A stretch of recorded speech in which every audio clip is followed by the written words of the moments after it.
we are so excited to have you guys on our cover as part of the CURATEUR community, because I can't imagine that anyone in the CURATEUR community has not heard of you guys, but in case they haven't, I've personally had the pleasure of knowing both of you for so long and want to know, I guess, why did you choose to do this with us other than the fact that we asked? Like, Well, I always like to know, because I think, listen, you guys are super busy and, obviously we know each other, but I think, I guess, how do you identify with what we do, with what you do? And I guess, well, I can answer this very simply because, as you know, as we have told you, you are and have been our North Star for a very long time in all things business, mom life, entrepreneurial, everything. Yeah. Just everything you do feels so smart and so correct and 2 steps ahead of like anything we've ever thought of. So we're just like, whatever Rachel thinks we should do, we just are like gonna do that. Rachel thinks this. Rachel's on it. Yeah. She knows. And yes, so again, it's like everything you do, you create these empires all over the place. It's not even just one RZ empire. So it's wild, Rachel. Yeah. What you have created is amazing. yes. And So we are just honored to be a part of anything that you've worked on. Well, listen, first of all, thank you. I have chills on my arms. You're very, very sweet. And I think, listen, I think similar to what you guys are doing, and, we've spoken a lot, we spent a lot of time together. And I think, my goal, similar to you, was I just really wanted to be great at my job, which was being a stylist. That was the goal, right? And then I think everything from there was opportunity that kind of, I guess, either presented itself or felt right at the time. And it's sort of like, I always say, the stars align in time to do something more. And I always say sort of, ultimately, if you love what you do, you constantly want to figure out different ways in which to do it. And you want to figure out different ways in which to bring to life what you do with as many people as you can. That's exactly right. And I feel like that's what I'm watching you guys do. And it's so great. And I'm just so happy to be here for it. So I'm happy to watch you guys do it. We'll keep growing because we're watching you. yeah, we're just going to do anything. Yeah. You guys, if I've had any impact on anything you've done in any way that you think, then that I could not be happier about that. A And big one, honestly. Big one. I adore you both. I really genuinely do. I want to hug you through this darn computer. I know. Someday. I'm Soon. It's coming soon. It's coming soon. coming soon. Okay, so you guys sparked an immediate friendship and professional relationship. Actually, your professional relationship and your friendship, I guess, kind of were somewhat born at the same time. Yeah, So I guess at the same time. I guess the question is, and it's funny because I didn't really know this, and I think I just assumed you were always best friends and then started this business. And in fact, it wasn't that. And I guess the question is, how'd you come together to build the home edit? So Joanna once answered a question that always makes me laugh, because the question was like, what's the secret to your success? And Joanna was like, oh, it's that we've never been friends. And I was like, oh, excuse me. Okay. I agree What with she meant was that She was being truthful, by the way. Yeah, we didn't start out as friends. Yes. Our friendship was really born from just, organically being together all the time and in business together. And it happened very quickly, but we didn't start out as friends. And the reason why we didn't start out as friends is because we were complete strangers when we went into business together, which again, we don't advise. Right. It's not smart. No, it's not business advice. No, it just happened to It work. just happened. Yeah. It happened to work. And yeah, when we first met, we just knew that this is what we should do together. The reason why we did it as a home organizing company is because we have one single skill set between the two of us. I don't know, I'm a good stylist. Yeah, we're excellent at styling. You are. We only have one skill set, and that's organizing. We were like, we should do it together. We just knew instantly. And it's exactly right.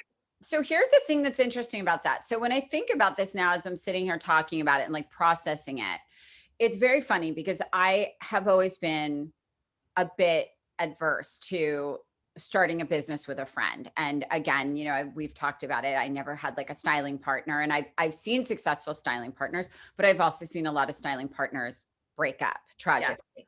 I've also seen it throughout countless businesses, right? Where best friends end up not being best friends. And so I've always been very apprehensive about that, which is why I think this is a really good point. And when I think about the most successful, like co-working relationships, even on like the biggest levels, like, you know, Domenico De Sol and Tom Ford, or Robert Duffy and Marc Jacobs. When I think about these like sort of geniuses at the helm, they weren't best friends first, you know, they weren't. And they worked together, became that close, got that respect. And I think in your case, formed this magical best friendship. But I think, which is a very healthy friendship. And I think in a way, I think doing it backwards is actually, in my opinion, from a business perspective, better. Right. I think so too. And that's why I was always afraid to have a business partner, but the same as you. I've seen so many come and go, and you know, why risk it? You know what you can bring to the table. You know how hard you can work. You know, that's like such a known quantity. So to involve someone else, whether it's a friend or a stranger, is terrifying. But when I did meet Clea, it's like when people say they never knew if they wanted to get married, and then they met their husband or their wife or whatever. And it was like, that person was the right thing. Yes. Like, that's how I felt with Clea. I was like, I don't want a partner, but I want this person. Like, this is the right person to be a partner with me. And I did. She's your person. Yes, we are each other's person. We have other people that we're also married to, but we have like a bit of a marriage between the two of us. Semantics. Yeah, semantics.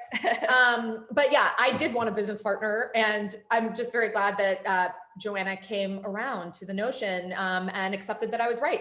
Yeah. And I do think it was helpful that we weren't friends first, because I think when you are friends first, there is a big risk. You risk a lot, and you know that person in one capacity, but it doesn't mean you're going to work together well. No, and totally. Typically not, by the way. Yeah, right. Just because you're friends, because you like to play tennis together or whatever you like to do together, does not translate into like, does this person have the same drive as you? Is this person getting up at 6 a.m. the same way that you are? Is this person on email the same way you are? I mean, there's just so many things. And resentment builds. Yeah, I think a billion percent. And I think I agree with that. And there's a lot of barriers and preconceived ideas of each other, and like 100%. So I really think it's a huge takeaway for people that I think is so important that people really learn. And I don't know about you guys, but I mean, as you're coming up and doing interviews with all types of people, I know for me, the thing I get asked the most is like, A, how did you build it? A, how did you and Roger become partners? And all of these things. And I think as you go along, you're like, okay, this is why we didn't do this. This is why this works. What's your magic and the like. And I guess, you know, I think a good takeaway for people building businesses is like, think about getting into business with your best friend. You know, and I think it's important that your magic that they know is you actually started as business and best friends. Yeah. We had no preconceived notion. You're like a clean slate. And I think that is helpful to have. I do too. I mean, sometimes you can know what you know, and then that is helpful too. And you can play off those strengths or weaknesses, but you risk losing a lot. Agreed. Yeah. I totally agree. Okay. So from your genius in-home services and the like, and your Netflix show and products and your books and everything else, you guys have grown such an insane empire. I guess, what is your best piece of advice that you could give working moms who are like kind of dying to start a business and start something, or just sort of like budding entrepreneurs? Because I'm finding there's just, especially in COVID, there's just more and more people that really want to work for themselves and start their own business now. And I guess my question is, what's your most, like, what would you love to share as like one thing that you kind of wish either you had known, or is your biggest learning, or like you feel people would benefit most from? Well, I'll let Joanna answer separately for this, but I'll say for myself, because I never had my own business until the home edit. And what held me back my whole life is that I was just really afraid of failure. And I was afraid of failing publicly. Of course. And, you know, I think when I moved to Nashville, I tried to get some courage up because I didn't know anyone here. So I was like, you know what, if it doesn't work, it doesn't work. And I finally stopped being afraid and it worked. Yep. So but Joanna did have businesses. So. Yeah. But you probably also felt a little bit of safety and security with having Joanna. Like, I think totally. to have like a counterpart, it's a little less terrifying, right? You don't feel like alone on the top of a mountain. And if you fall, everybody's going to see you, right? Exactly. And I guess for me, I've always just been of the mindset, just bet on yourself. Yeah. You know, like as opposed to betting on other people to bet on you, bet on yourself. And whatever you can do for yourself, I think is so powerful. And I just have never, I mean, I'm afraid of everything. I have more phobias than any other person probably walking this earth, but I am not afraid of failure. I'm probably close to it. All right. You might be close, but I'm truly not afraid of failure because I feel like you can figure it out. You just have to know that you will figure it out and trust yourself. Yeah. Yeah, that's right. And so I've never that's a really big learning and a really big, that's a great quality to have, because I actually think, you know, it's so funny. I know a lot of entrepreneurs that have no fear and they keep trying things and failing. And then I know ones that are brilliant that are too scared to try because they don't want to fail. Right. So I think the fact that Cleo was scared to fail, and you have no fear of failure, is actually the perfect, you know, I actually think in the world of being an entrepreneur, that's actually the most important thing, because I think you guys would probably agree with me that I think as an entrepreneur, the pros and the cons are you can be nimble. It stops with you. You're the decision maker, right? But you have the most to lose. Yes. Always. If you fail, it's you. Yes. There's no one to cover you. That's correct. All those things are correct. You know, and I like to say, you know, I just gave a talk recently to some young college students in business school and stuff. And I said, you know, there is no rule that says because you go to school and because you're going to work that you have to go out and be an entrepreneur or a CEO. Not everyone is cut for this. Not everyone is built that way. And it's okay to not be your own boss. Yes. I mean, if you only have CEOs, then how does this world even function, right? And some people don't want to be the final answer. And I know more people that don't than do. Yeah, I agree. And I also really think that, like, and tell me if you agree with me, the highs are high and the lows are low. Both of those are so magnified. The highs are so high and the lows are just debilitating. Yeah. Debilitating. And you have to be built for that. You have to be able to, you have to have the skin for that. Right. You do. That's exactly right. And I remember when I met Clea, like one of the reasons I was like, why would you want to, like, what's wrong with you that you wouldn't want to do this yourself? And she's like, I don't understand why you would want to do it. And I was like, I don't understand why you wouldn't want to do this yourself. And it was just like mind blowing to me. Anybody that we've hired, I've always been like, why wouldn't you want to do this yourself? And Clea's like, people don't necessarily want to start their own business all the time. But I've always been in the mindset of like, but why wouldn't you want to try? But that's why this works. Some people don't want to own a business. That's exactly right. Totally. I think that's what makes the world go round. And I think the important takeaway from that is that young people need to know that's okay. That's absolutely okay. Totally. You know what I mean? Feel better yourself and not be the owner of the or the CEO. By the way, you guys, my sister is incredibly successsul. She has a hugely powerful job. She doesn't want to be the final. She doesn't. That's not for her. I understand that. Yeah, same. Like, there are so many days I understand that. Some days I'm just going to go apply for like another job. So, you know, it's real. Okay. So don't kill me for asking this one, but I feel like I'd be doing an injustice to our community if I don't ask you this. So they say that the state of your room or your closet is a good depiction of how organized your actual life is. It's almost like the thing, like go into someone's car and you can tell a lot about them. I can tell so much about my friends by their car. And I have friends that put up this facade that they were this like OCD, like neat, polished person that I got in their car. And oh my God, what a trash their mom car. It was disgusting. What are your top 3 organizational tips and tricks for, honestly, for any space that you would apply to anything? Like, what's your mantra? What's the home edit, like holy grail, you put it on the wall? Well, here's our process. And our process is really, the nice thing about it is it's the same, whether it's a tiny space or a mammoth or whole house, you know? And we steel ourselves with this all the time, sometimes when it gets overwhelming, because it's like, you know what, it doesn't matter. The steps are the same. The things that I do are the same. I might be, doing them for longer. I'm different or whatever.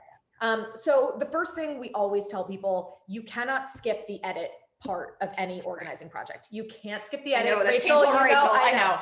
It is painful. I guys just got kicked in the gut, by the way. Yeah, I know, but I will say this. The edit process does not necessarily mean you have to get rid of anything or even remove something. It means that you are being honest. Right. Well, or relocate. Yes. But it also archive. Right. But it also means that you're being honest about it and taking the time to really look at something and make a decision, an active decision, instead of assuming you just want to keep it all. Sure. So that piece, and by the way, this could also be an edit in literally a junk drawer. So I know you're not as sentimental with that kind of stuff. Yeah. No, I love purging a good junk drawer. Yeah. It makes me feel really good.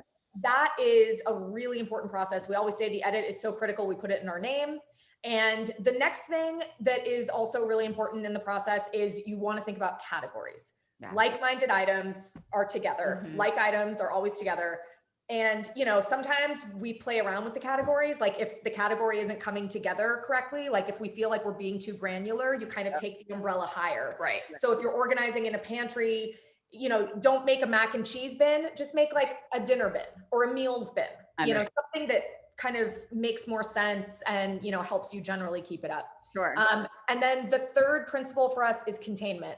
Nothing loosey-goosey out on a shelf. Everything needs to be contained in some capacity. Yes. Okay. So I'm going to say to that I have for the first time ever tried in a COVID world.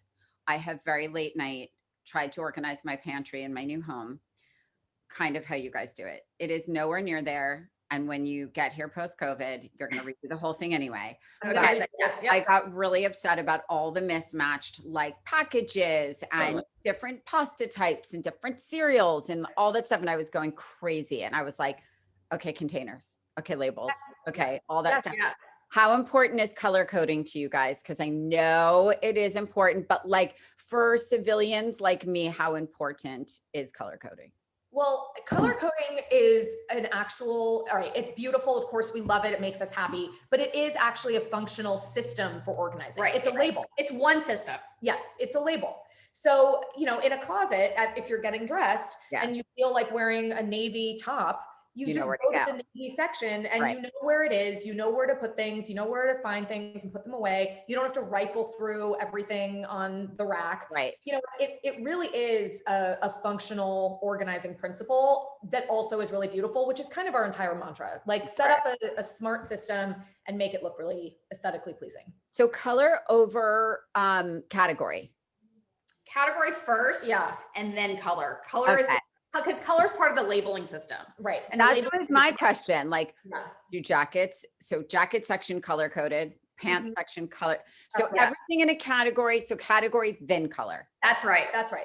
Category, then color. Think about it alphabetically. An important takeaway. I think that's and not everything makes sense to be color coordinated. That's right. It doesn't work for everything. I mean, sometimes we just do it for fun. Yeah. Because it's pretty, but it's not, we do it when it's smart. And when it makes sense. Otherwise, we organize a million different ways. Okay. So now in this past year of, the insanity that we're living in, how are you maintaining your organizational sanity?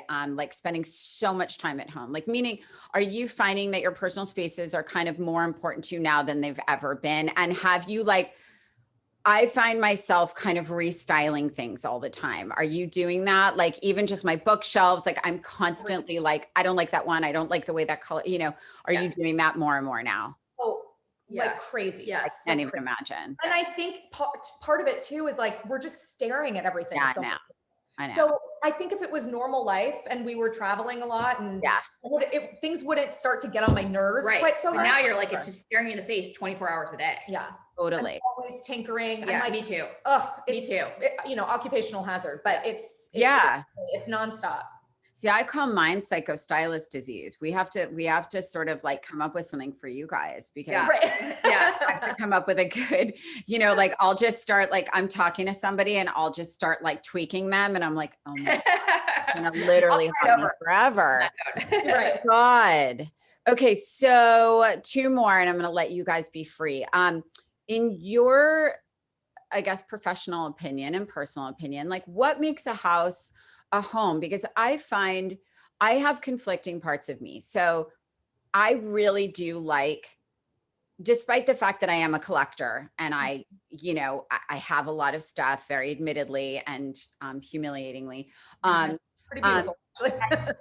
I do find that I really don't like things out of place. And I really like things to be, I don't like clutter. Like in my home makes me crazy. And I can't really go to sleep if there's just stuff everywhere, aside from like the outfit I wore that day being thrown over the island in my closet. But I guess my question is, what do you guys think is the difference between a very organized home and like everything in a place versus like, a house being a home? What makes it that like still neat, still organized, but a home? Does that make sense? I think people often confuse minimalism Yes. with being, with organization. Yeah. So you can be a maximalist, right? Maximalist. Yeah, I'm one. Sure. Yeah. But be organized. I mean, yours is a collection. You don't have things that you don't love or use. Right. I mean, yours is a true collection, and and it doesn't have to just be with clothes. It can be really with anything that someone collects. You just have to make sure it has a purpose, right? And that it's not true clutter, right? And I think that we always talk about honoring and respecting the actual item. Like if it's and you do. If it's important, I'm here to say you do. Right. You need to store it properly. You need to display it. You need to, basically what we always say is if there's something that's just shoved under something in a corner, you're not doing yourself or the item any service. Sure. So like thinking about it just from a different point of view, but we want people to keep things as long as it's not completely encroaching on their space. I don't want a rolling rack in your bedroom, but it's like I swear. Yeah. Well, my mom's coming next week. I haven't seen them in 15 months, my parents. And so now I'm like, I got to get the racks out of my closet. Good thing I'm talking to the girls today. 100%. Yeah. I mean, so that's really it. You can still live with things, that's the bottom line. We don't want people to think that being organized means, having like a bare house. No, it doesn't have to be at all. It's just about being. I think that's a misconception. Like get rid of everything, like put everything away. It's not. I mean, we both like things actually. We just honor the things that we have and we take care of them and we are careful about what we bring into the house. Right. And a place for everything. That's right. Because I do live by that. There has to be a place for everything. And if there isn't, then it gets shoved in a drawer. So I don't have to see then it's clutter, piles and all of that. Like that gives me anxiety. Piles give me anxiety. They really do. A pile. And I grew up with parents that are not as, I'm a Virgo and a sea of Cancers. And they are not as affected by everything in a place. Yeah. So the newspapers and like things, and I just we have fathers who are very much like that person. It's a thing. Okay, so what is next for you guys? What is next for the Home Edit? Because you guys have your books, your TV show, your products that are just expanding and expanding and expanding. You're both working moms and happily married. Like what next? Or are you good? Just like, what did I say? No. I just said, and you're both moms and happily married. And I just wanted to clarify. The husbands, we are not married to each other. We are kind of. Yes. Let me please clarify. Clea and Joanna are not, in fact, married to each other. That's right. They are work wives. Yes. And I have many work wives, and I have a work husband, in fact, and a real husband. And they both are happily married to husbands with 2 children, and they have their own special friendship and partnership as business partners. Yeah. One of the most common Googled questions about us is if we're married to each other. That's amazing. Yeah. And I'm like, I mean, they're not wrong. No, we are guys. Like, I'm also married to husbands. By the way, true story. I'd probably assume that too. I mean, if I didn't know you. Of course. Oh, thanks. If I didn't know you. But I guess the question is like, do you want to just enjoy what you're doing and like go deeper into what you're doing? Or is there a plan for the next thing? Or are you just going to like roll with it and see what happens? I mean, I think that's a great question. And we ask ourselves daily. You know, I mean, Sure. we are people who always are in a forward momentum for every single thing that we do. Yep. And we want everything we do to be bigger and always expanding and moving and learning Yes. and growing in different ways. We're not people who can just be like, well, we did it. That was good. You know, never. So, you know, I think that we are continuing. We have a bunch of new products coming out. Some very exciting new collaborations that are going to be debuting in the next few months, which I'm very excited for you to see. Can't tell me yet. No, we we'll can't hear about later. Tell you yet. Okay. We also have some exciting upcoming announcements. Another season of the home. I don't know. I'm just saying that there's just going to be some exciting stuff. And we have a new workbook that just came out. It's our third book, baby, but it's a workbook. It's a workbook. Yeah. And based off the other 2 books. Right. And it's a really fun guide to kind of help people to like just jumpstart and get into organizing. Amazing. Instead of reading about it, really making like a plan and giving prompts and tips and all of that, which is really. You know what, you guys, I actually think that's genius because I think so super interesting. I was on a, I don't know if you guys are on Clubhouse, but I am obsessed with it. And I am so old. I don't understand what it is. By the way, I'm older than you and I am very recent and obsessed with it. So I don't know. I've really enjoyed it. But one of the talks that I was involved in was what's next for kind of health, wellness, lifestyle. And one of the biggest questions that they asked was how to take these services that are considerably expensive for most people to the masses. And I think that doing things, and my answer to that was product, education, content, obviously books and things like that, where everybody can get a piece of the home edit. But I think by doing a workbook, you're basically making it possible for anyone to have the home edit experience. And I think that doing that is actually brilliant.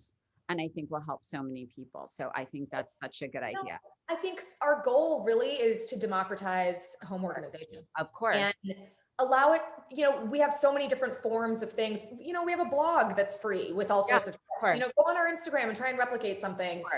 You know, we also have online virtual services that are much less expensive than an in-home visit.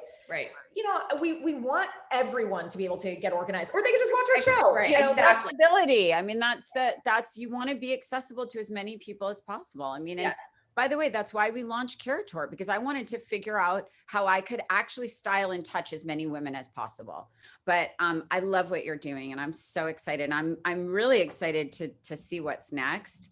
And I guess I'll find out with like the rest of the country, you know, what's next. Well, we can maybe give you like a little side. Also, all I can think about was like that, whatever that meme is. And I'm so not current with all this stuff, but I understand that it's like, you're not supposed to have side parts. You're not supposed to wear skinny jeans anymore. And of course, Rachel's ahead of like all of it. Like I remember coming to your house doing your denim. You were like, no to skinny jeans. Yeah. And you always have a middle part. And like, of course. Like, yeah. Thank you guys so much for being on the cover of CURATEUR. We're Thank you for having us. What an honor, truly. We love you. Our community, if they don't know who you are, they do now, and they will be as obsessed with you as I am and everyone else is. And we're so excited to have you guys. And I don't know if you know, but the theme of anyone that we choose to be on the cover is someone that resonates with, you know, not just me, but who I feel resonates with our community and all women, and who are women that are, or a woman or women that represent, you know, kind of just warrior women, just doing the thing, just trying to do it all and be everything to everyone, but also just a great example of doing it and doing it right for the community. So well, thank you for having us. It was an honor. Always. I love you guys. Love you.